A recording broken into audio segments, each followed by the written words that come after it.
just saying, I don't know why some games are liked more than others. It's hard to tell what type of games people think are good or what they think are bad, because people always nitpick on certain games.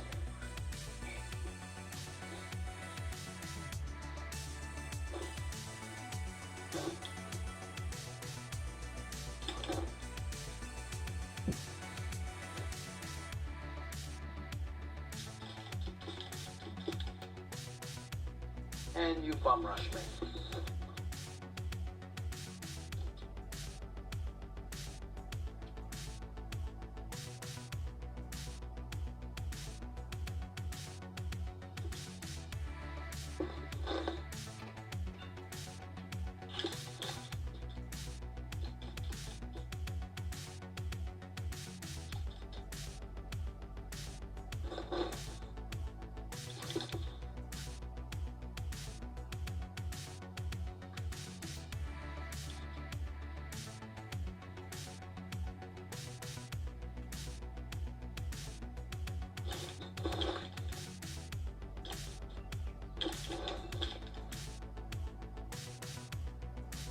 Oh, look, he's stuck in a jabbing motion.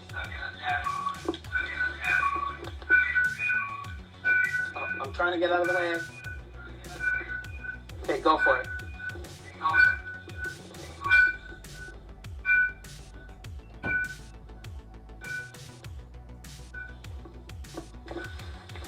Like in the Xbox 360 version of Streets of Rage 2, where it's just Streets of Rage 2 by itself, it's not a collector's edition like this one. Come on. How do you call it? You have to get an achievement for earning 800,000 points. And basically, if you play the game on hardcore mode, which is a mode that doesn't even exist in the original version of the game,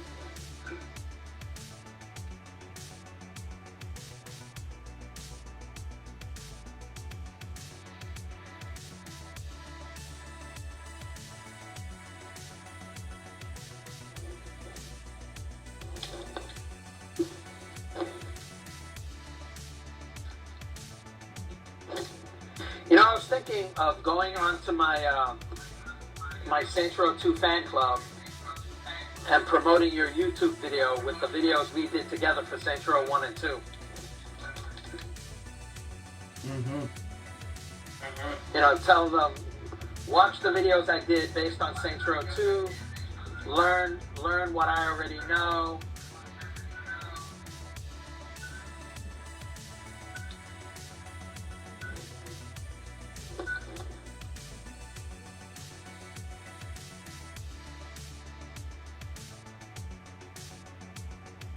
But they did the same thing, like a lot of the features they put in.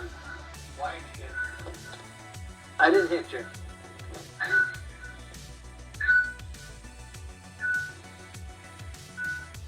Oh. See, right there you did.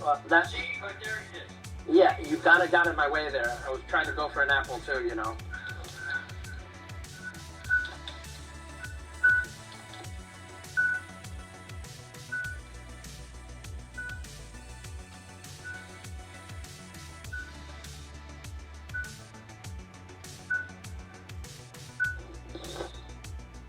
Fuck you, bear.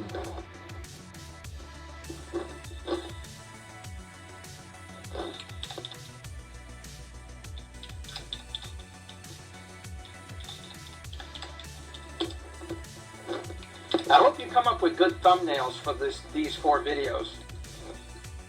I'll try.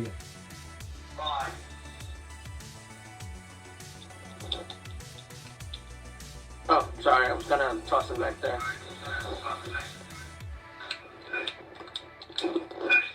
Oh, I ended on my feet. I mean, it takes a while to get used to the control in Streets of Rage 4. I'm still having a problem landing on my feet when they throw me, because the jump button is moved to where the A is and not to where the B is, like the way I have it now.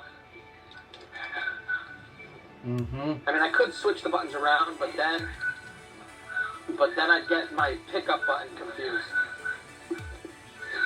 See, what they did for Streets of Rage 4 is they made a separate button for you to pick up stuff, you know, weapons, items, that type of shit, food. Not to get confused with the button you already use, you know, when you're fighting. Because when you fight, the button you use for fighting is the same button you use for picking up items.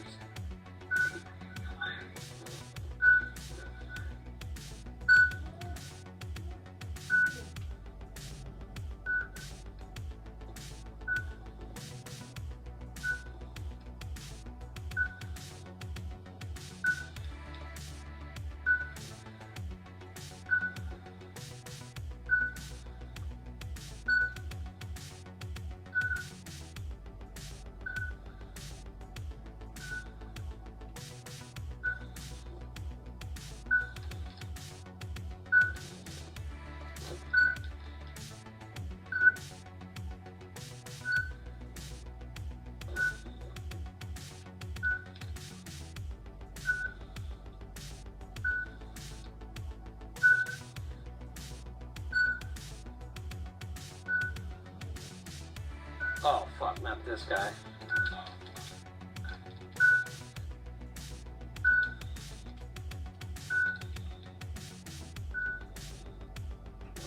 Oh, I'm trying to get out of that corner.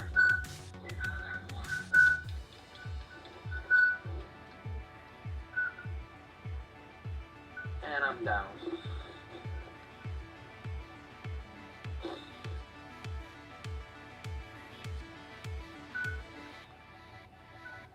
And there he goes.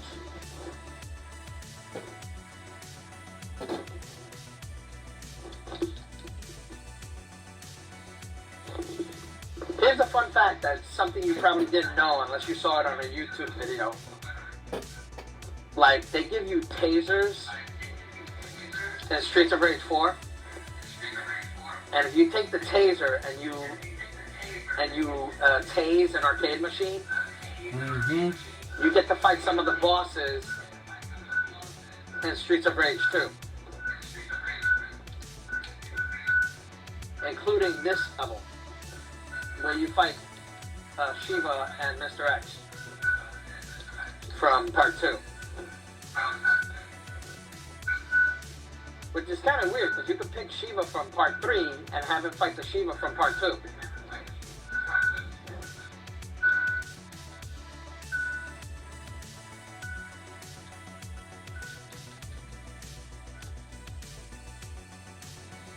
I can tell you one thing, Shiva's aged real well over the last 10 years.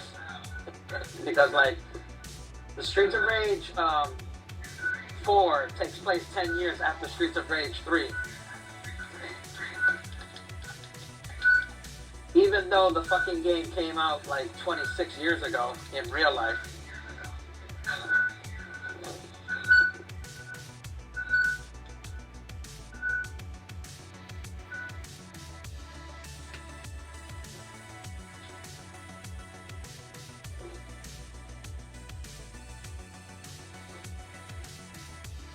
So, all I'd like to tell you about Streets of Rage 4, for those of you who are listening to this YouTube channel, is if you got an Xbox One, a Nintendo Switch, or a PS4, or even PC, you can play it. I bought the digital version, but you can buy the solid copy if you want to, which is something in case you want to add it to your collection.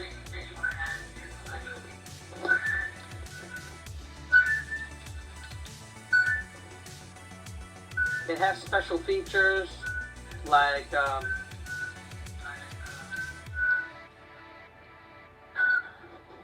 turning friendly fire on and off so you don't accidentally hit your partners.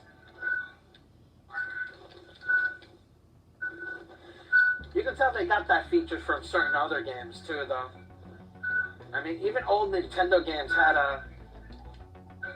an ability to turn friendly fire on and off.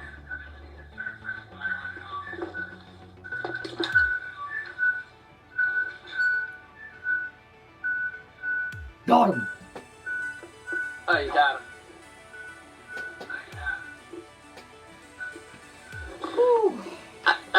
played through the game real quickly, but we never Yes. discussed the issues of why people think Streets of Rage 2 is better than Streets of Rage 3.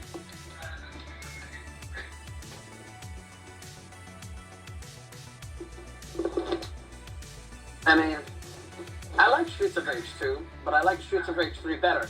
I think the reason people like Part 2 so much is probably because of Max. Max is probably more of a cooler character than Dr. Zan.